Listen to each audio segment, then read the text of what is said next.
तृणमूल कांग्रेस 2011 में सत्ता में आने के बाद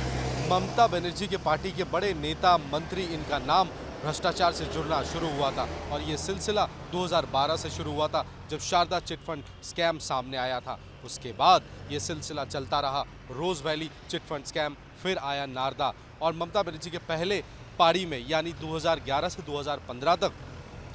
ईडी और सीबीआई द्वारा किए गए कई सारे नेताओं को गिरफ्तार किया गया था और उन्हें फिर बाद में बेल में छोड़ा गया था, जिसमें कई सांसद भी उस समय मौजूद थे। और दीदी कहीं ना कहीं जो उंगली है वो केंद्र सरकार पर उठा रही थी कि केंद्र सरकार राज्य सरकार को निशाना बना रही है, क्योंकि राज्य सरकार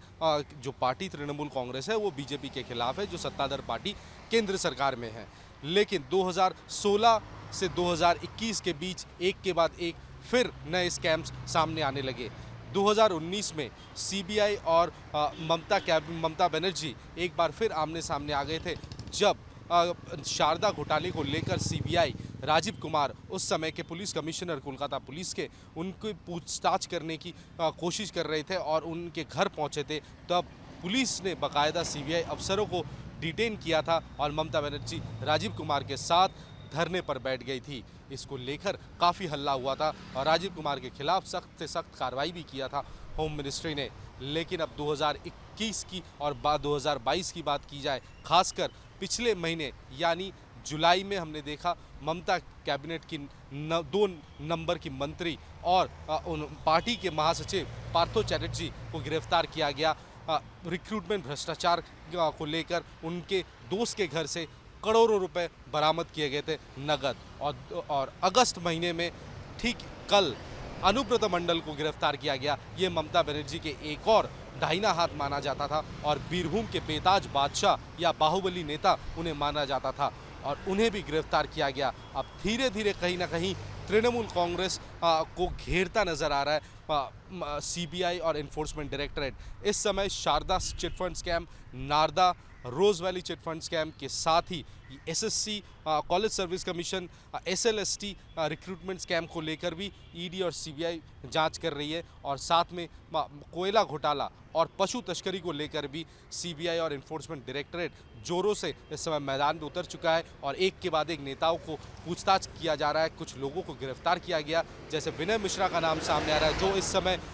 देश के बाहर छिपे हुए हैं और उनके साथ तृणमूल कांग्रेस के कई बड़े नेताओं का अच्छा कनेक्शन है, ऐसा सीबीआई की तरफ से चार्जशीट में कहा गया है। तो अब धीरे धीरे तृणमूल कांग्रेस अगले साल पंचायत चुनाव के लिए जब अपनी तैयारी कर रहा होगा, तब उसी समय ये देखने को मिल रहा है कि एक के बाद एक बड़े नेता, दिग्गज नेता जो संगठन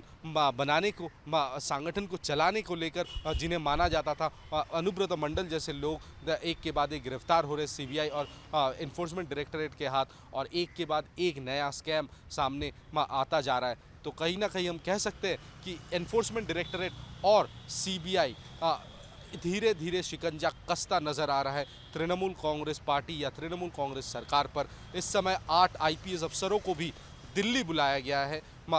ईडी की तरफ से पूछताछ करने के लिए, जिनमें सारे कुछ सीनियर आईपीएस ऑफिसर्स हैं, जैसे ज्ञानवंत सिंह, राजीव मिश्रा जैसे सीनियर आईपीएस ऑफिसर्स हैं, और उनसे एनफोर्समेंट डायरेक्टरेट पूछताछ करना चाहती है कि अब जिस तरह से ये कोल स्कैम यानी कोल घोटाला सामने आया था, अवैध तौर पर खनन किया गया था अलग अलग राज्यों में, अलग अलग जिलों में, और वहाँ से खनन करने के बाद